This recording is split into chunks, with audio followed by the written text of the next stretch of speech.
prenons maintenant l'exercice 12. C'est très important cet exercice.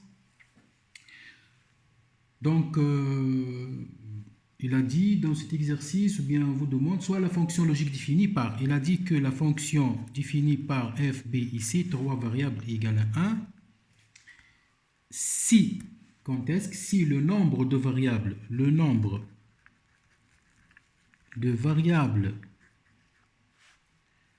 à 1 est pair.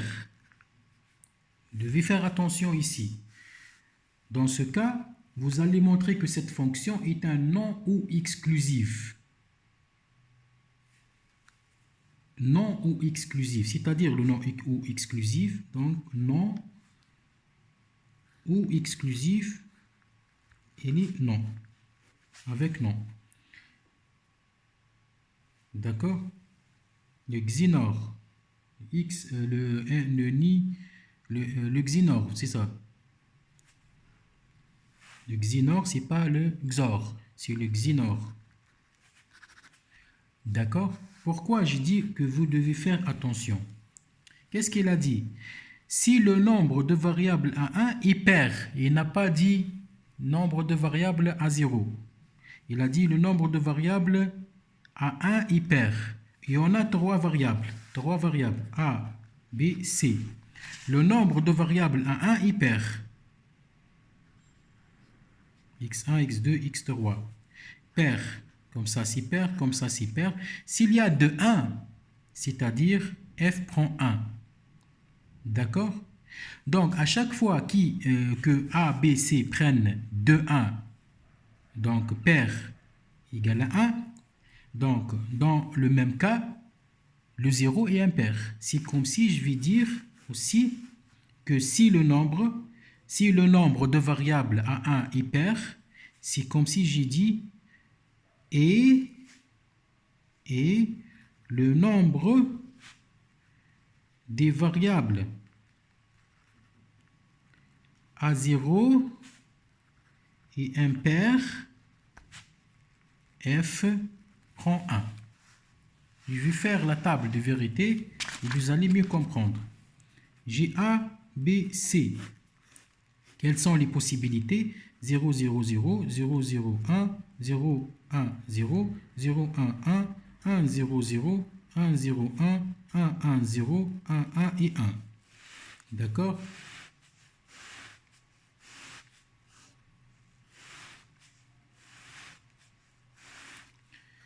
Je commence par le nombre de variables.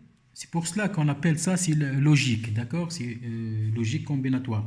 Donc, le nombre de variables à 1 est pair. Donc, f prend 1. Le nombre de variables à 1 est pair. Donc, f prend 1. f prend 1 pour les...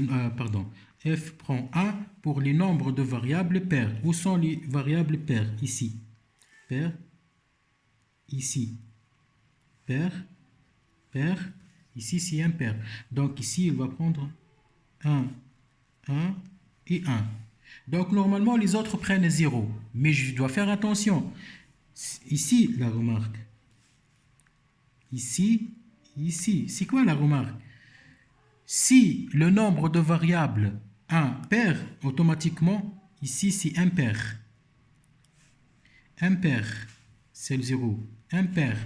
Donc, je dois dire que si le nombre de variables à 0 est impair, donc f prend 1. Mais ici, regardez, le nombre de variables à 0 est impair. Donc, elle va prendre 1 aussi.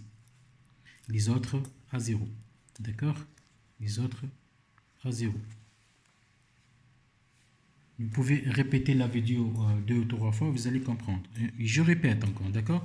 Donc, qu'est-ce qu'il a dit dans l'exercice? Il a dit f va prendre 1 si le nombre de variables est de 1 à 1, le nombre de variables à 1 est pair. Ici, il y a nombre de variables pair, 0 impair, nombre de variables pair, 0 impair, nombre de variables pair, 0 impair. D'accord?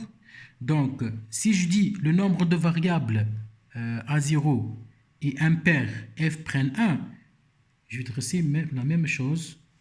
Mais je n'oublie pas que 0, 0, 0, c'est un nombre de variables à 0 impair, donc f prenne 1. Et donc, l'expression de f sera donnée. Et donc, l'expression de f, je vais l'écrire égale. Donc, f égale à quoi? F égale a bar, b bar, bien sûr, à partir du tableau. A bar, b bar, c bar. A bar, bc, plus, bien sûr, a bar, bc, plus a, b bar, c, a, b bar, c, plus a, b, c bar, a, b, c bar. Ça, c'est l'expression. Et c'est quoi la question? La question, c'est de montrer que cette fonction est un xinor à 3 entrées.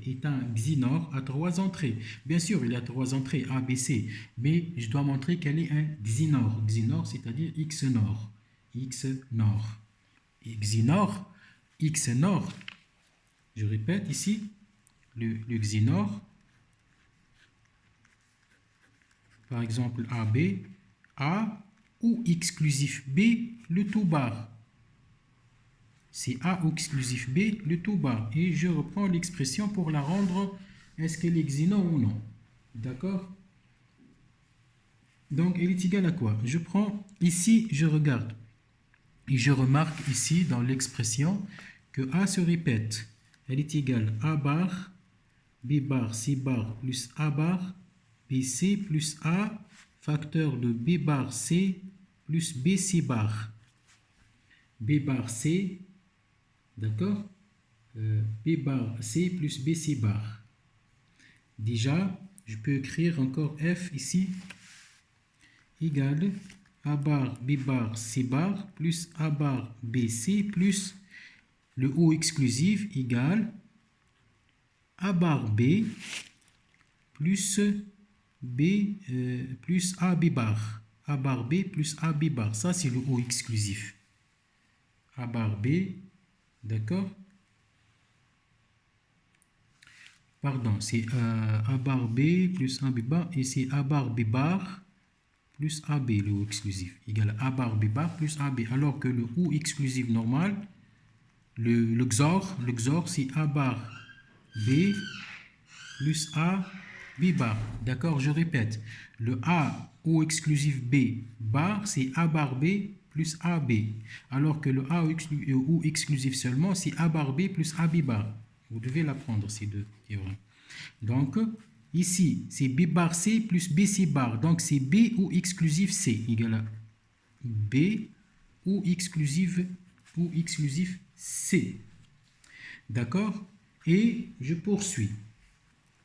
Égale aussi A bar, facteur de B bar C bar plus BC plus A B ou exclusif C. D'accord? Ici, c'est quoi? C'est B bar C bar. C'est B bar C bar plus BC.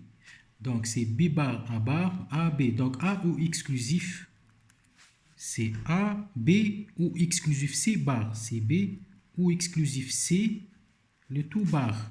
Plus A, B ou exclusif C. D'accord?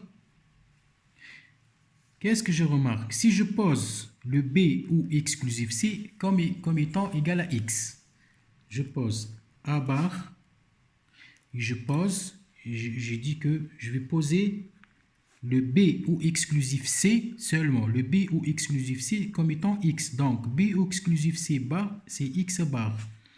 Ici, c'est X. Donc, c'est comme si je peux écrire A bar X bar plus A X.